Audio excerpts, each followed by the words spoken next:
So in Hindi, I'm calling it Panch Varshiya Nivesh Yojana. Okay, so you are going to help our viewers with a 5-year investment plan. Be it someone who will be forming a portfolio now or someone who already has an existing investment portfolio. Key reasons before you give us the right bets or strategies, I want you to help our viewers understand why is it the right time to maybe reshuffle or rebalance your portfolio. Not that you shouldn't be doing this. This has to be a very normal procedure as far as having an investment portfolio is concerned. But then now, why is it the time to go in for it, Feroze?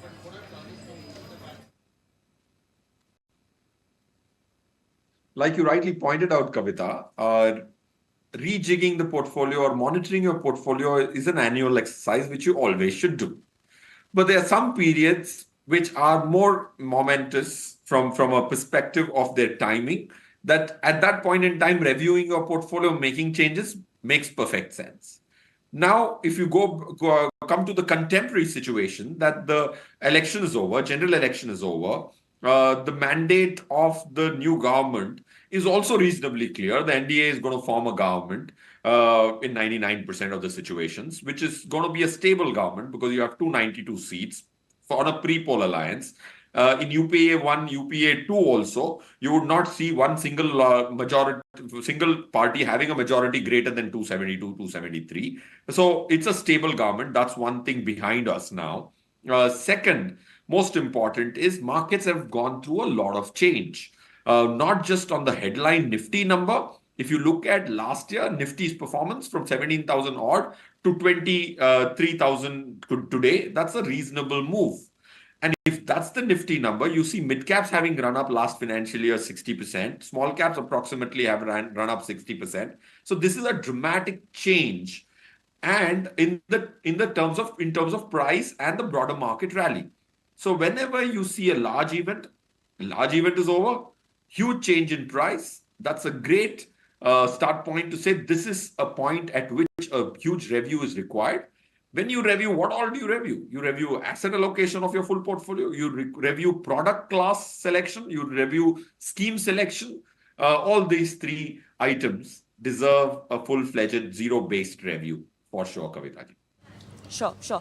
Along with this, Feroze, one more mantra of making money in the market is, earning growth, dividend yield, and PE. But then talking about the portfolio strategies, how should one begin with? Assuming someone already has a diversified portfolio, we've been seeing a lot of investor interest going through a sectoral and thematic allocation. A lot of investors looking at fund managers strategies, because this is the time when even fund managers would want to rejig their portfolios. Obviously a lot depends on the kind of the cabinet formation and who gets the ministry and the kind of policy and reform announcements that we all are waiting. Budget is a very main event for us to get an idea of where exactly the government is going to move in terms of their policies. So far, it said that economy facing policies are not likely to be changing. But having said that, what's the first step towards changing your portfolio and making it a 5-year-old profitable portfolio one should be taking?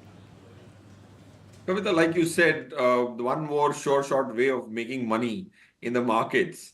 And you said whatever you said. I think one more method I know is listen to Kavita's show. And that's one of the short ways Thank to you. create awareness, because a fundamental education is mandatory. People watch so much entertainment, but they get bored in 2 minutes of watching something which can actually change their financial status. So I would say the short of making money and creating a foundation for investing is look at all the shows you've been putting together with the great experts, other than me, of course. I would not call myself one. That's one suggestion I have to all viewers. Spend time That's in. really kind of you, and thank you so much for being a part of this financial literacy journey along with us, Feroze. It's been a very long association, and I just hope our viewers get to learn a lot from you. Yes, and it was heartfelt. Coming to the more important question which you really posed, and it was an important question, is I think sectoral funds is one thing you touched upon. I have been a firm believer that an investor should not touch a sectoral or a thematic fund. Why? Because thematic is okay. Sectorials are very specific. Financial services, pharma, IT, all those are very, very narrow mandates given to a fund manager. Generally, when an investor buys any of these sectors or themes, the theme is already very popular. Like just 15 days back, everybody was saying buy defense, infrastructure, railway, highway, and everything. And the diversified fund manager, if you have bought a diversified fund, the fund manager has already skewed his portfolio to defense, highway, railways, infrastructure. And then on top of it, you also buy 25% of a thematic fund, then you're doing the same thing. Then suddenly you have so much exposure to specific sectors because the normal fund manager is also skewing there and you're buying specifically, separately, an extra allocation. This is the mistake which most people did in 2008. So that's the learning from the older generation to the Gen Z. That's point one. Point two, there are different fund managers following different styles. The more popular nomenclature in style is growth and value. Okay, growth is buy something which is doing well, which is growing, the company is growing faster, may not be available at the cheapest price. That's the definition of growth style. Buy anything which is growing as a business, price your price inelastic. That's growth. Value, if I have to describe for the benefit of the viewer, value is buying some company which is cheap, might not be growing astronomically, but it's available to you at a cheap price today. When everybody realizes it is cheap, you will make money and everybody will come to buy that share. These are the two styles. There are two AMCs which distinctly follow this style across several schemes, which is Nippon and HDFC, are generally more value based. They buy cheaper stocks if you go PE as the barometer. So I would say a blend is what will work well in the next 5 years rather than one of those. Value did well for the last 3 years. But I think next 5 years, it's going to be more muted, both the sides. I think a blend is what is more critical for the next 5 years. Sure. So that is going to be in terms of strategies. But then what about asset allocation? You think one can go high in terms of equity exposure, or that really needs to be capped and a certain amount of exposure is really required in debt, considering a rate cut scenario coming up soon, later this calendar year?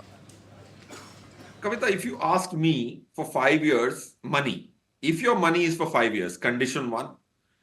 Condition two, for a fall of 10, 12% doesn't bother you too much.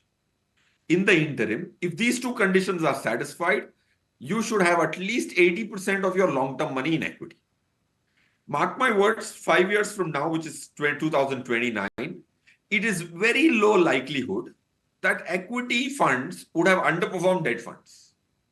Okay, there's a 90, 95, 99% probability that the equity funds would outperform debt funds. If your passing mark is 8%, 7%, it is very unlikely that a good equity fund will not pass over a 5-year holding. As long as you can hold your nerves when there are market falls of 10, 12%, which is very, very possible several times. In the next 5 years, at least 4 times market will fall 10%. If you're able to mentally prepare, I would say 80% is the minimum equity allocation for 5-year plus monies for anybody who is less than 55 years of age. Sure. Feroze, for all those investors, who are stock pickers or maybe have good amount of exposure and understanding towards equity via mutual funds also, what could be another strategy where, if they just kind of analyze their risk, they know if at all they can go slightly more heavier in equity, can explore various other categories as well. Is there anything like that you would like to recommend to those kind of investors who have their risk profiling done already? If they want more risk to generate more return, I would say first asset allocation is the first tool of increasing risk and increasing return. If you actually want to increase return further, I personally think of a fund, which I can name the fund as well to be more specific. SBI Infrastructure Fund is one fund which has the potential to give 2-3% more than a diversified equity fund counterpart on the flexi cap or the multi cap category. The reason is because it's a smaller fund of SBI, relatively smaller fund. Second, it is not so infrastructure driven. It is little more broader than a conventional infrastructure fund. has the SBI as a fund house has a lot of understanding of how governments operate because it is a government run company at the end of the day. So their understanding of government expenditure is a lot more.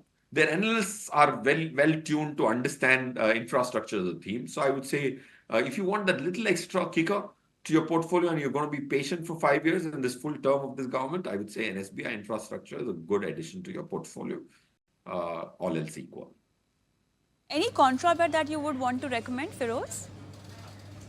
See, I think, of course, SBI Contra is one of the funds which have been in our portfolio. But when we recommended it to a small fund, it has played out immensely. It's still a part of our model portfolio. I think today, most funds which are not value have become contrarian bets. If you look at the most conventional financial services, is available at dirt cheap prices.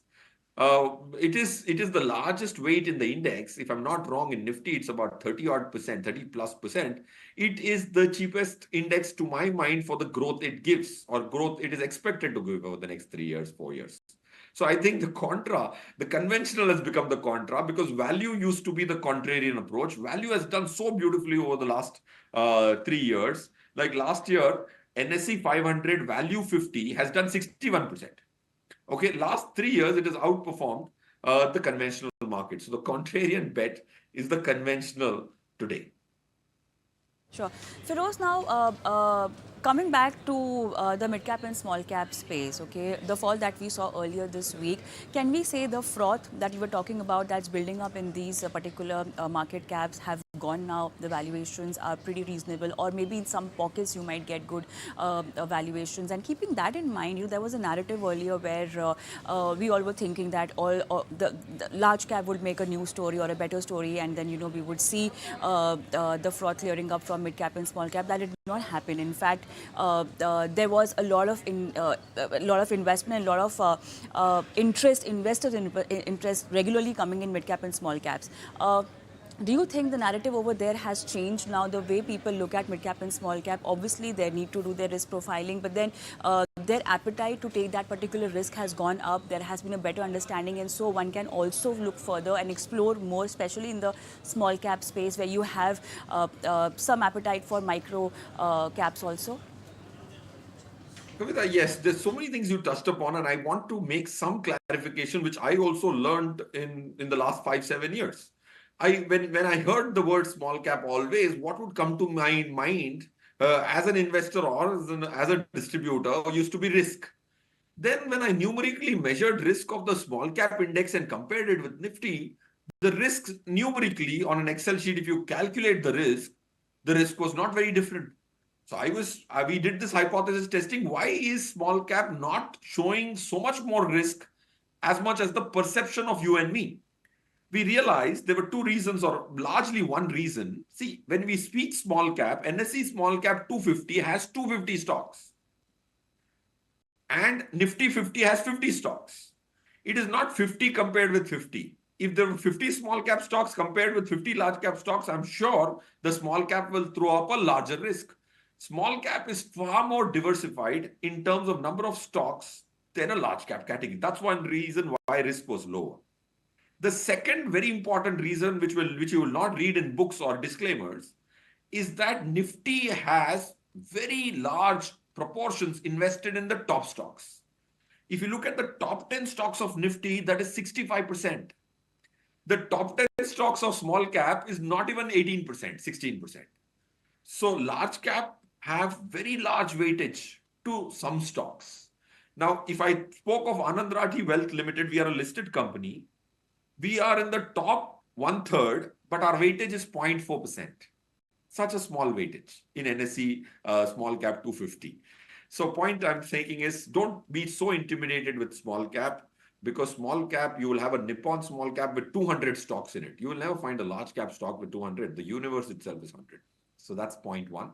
So please have at least 25% this year also in small cap, because small cap, there are some stocks which are very expensive. There are some stocks which are very cheap also. So small cap exposure for us this time is 25%. Mid cap exposure is still 20%, and 55 goes to large cap. This is our new model portfolios proportions, which I was justifying a bit.